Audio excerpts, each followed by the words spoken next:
Did you know the most precise assassination in military history was planned down to the exact minute?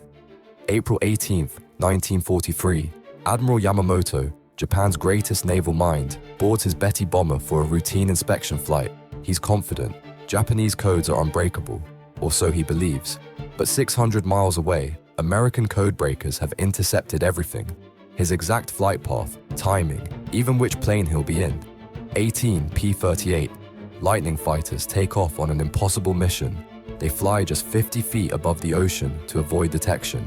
At precisely 9:35 a.m., they spot two bombers exactly where predicted. The attack lasts less than 2 minutes. Yamamoto's plane crashes into the jungle in flames. In his final moments, he realizes the terrible truth. Japan's codes have been cracked. The architect of Pearl Harbor was dead, and with him, Japan's hope of victory. One intelligence breakthrough changed the entire war.